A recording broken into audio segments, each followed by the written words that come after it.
Okay, now I don't want to put words in your mouth, but isn't this one of the sexiest rigs you've ever seen? Today, I'm revisiting the Keylab 88 Mark II, but this time, she's black.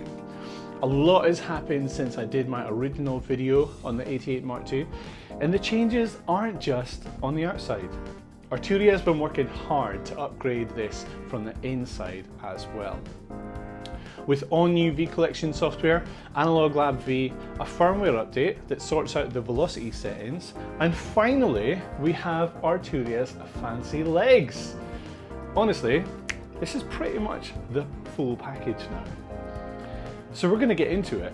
But just before we do that, I just want to say, please, please, please remember to like the video, subscribe, hit the notification bell to get all my videos as soon as they drop.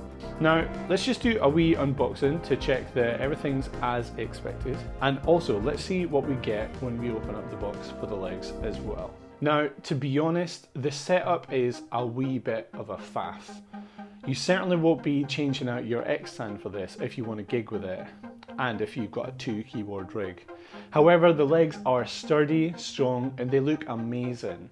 Now, I didn't time how long it took me to set this all up, but it really isn't that long.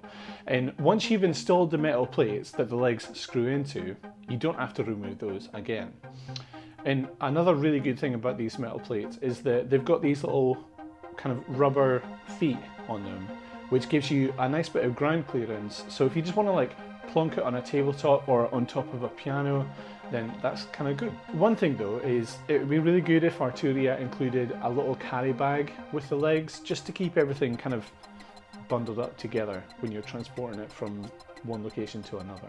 Now that we're all set up, let's just take a step back and appreciate the beauty of this thing.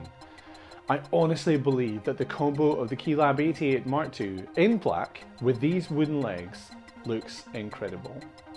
It makes it feel like an instrument and not just a MIDI controller. Now look, practically this might not be the kind of stand that you're going to use if you're gigging 3 times a week with multiple keyboards. Because A, there are too many little components and it's a bit faffy, but if you're in a permanent kind of a setup, like a studio or anything like that, then it'll look pretty amazing. Now, one thing that you might want to consider is that this is a sit-down only stand. I mean, you could kind of stand and play, but you need like a serious lunge to make it happen. But now that we've kind of like talked about the aesthetic, let's talk about the elephant in the room. Now, in my initial review of this instrument, my biggest gripe was the feel of the key bed. Well, it turns out that Arturia fixed that with a firmware update. So that sorted out the velocity settings, and if you just jump into the MIDI control center on a laptop, you can update the firmware, which will be really good, give you that great setting there, and you can then change the velocity to whatever you want. I prefer the lens setting, that's my favorite. The problem before was that there was this kind of mix of latency and velocity spiking just happening every now and again. But now I can play the instrument much more expressively and it just responds the way I expect it to. If you were concerned about the key bed before, then I promise you, you don't need to be now. One thing I would say is that compared to how my Nord Stage plays, I'm actually starting to prefer the heavier touch of this because I'm noticing my finger strength improving massively in my practice. Now, just to remind you, this instrument comes with Analog Lab V, which was newly updated just before Christmas, Ableton Live Lite, Piano V, Whirly V, and Vox Continental V. So it's pretty much perfect for the performing keys player. Now, when you open up Analog Lab V, the first thing that you're greeted with is the Home tab. It now gives you quick access to specific instruments, the types of sounds, the sound banks, and the sound designers. So there's plenty of ways for you to start choosing different sounds to play with. If you move down the left-hand side, you can select Explore to find presets, the Store to find sound banks, and then My Library shows you the most recently played presets, your liked and saved presets, and different sound banks that you currently own. Now, finally, we come to the playlist section. Now, this allows you to build up a playlist or set list of sounds ready to take to the stage. A quick side note, all of the keyboard sounds in this video are made with sounds from either Analog Lab V or V Collection 8, which I'm currently working on a video for at the moment. Now, before we get into that though, let's just check out our kind of three main views. We've got library, studio, and stage. Now, we've already checked out library, so let's have a look at studio as well.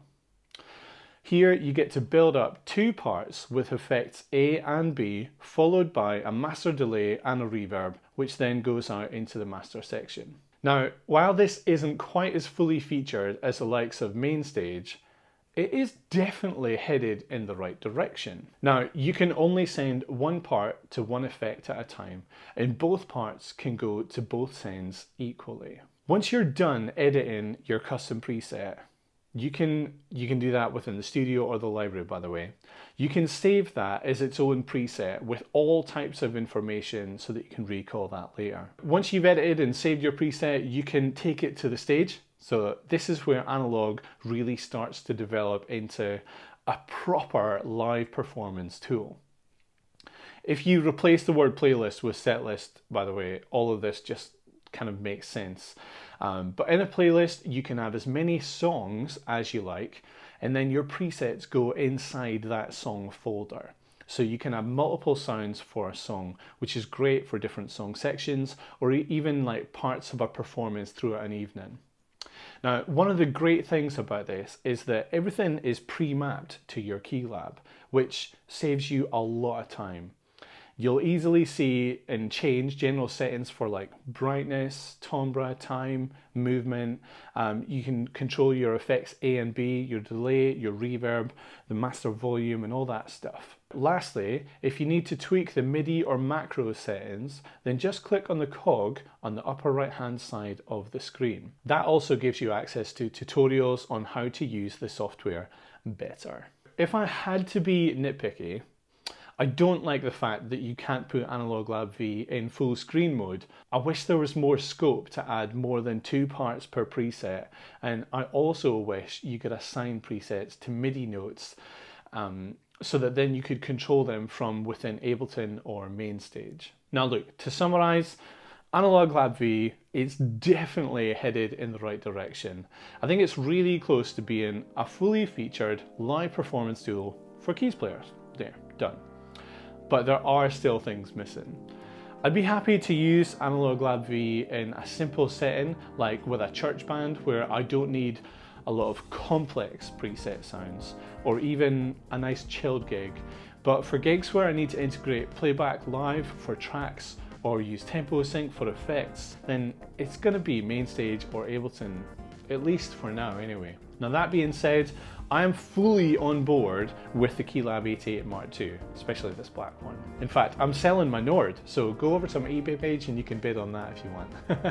But seriously, I love the colour and the general styling of this keyboard, and with that new firmware sorting out all the velocity and spiking issues, it's turned this into an instrument I can actually use for any gigging scenario. Now, as far as the legs are concerned, I'm not going to be keeping them because my Keylab, it lives in my studio desk, or it comes out on the road as part of my gigging rig, and I use 2 keyboards in my gigging rig.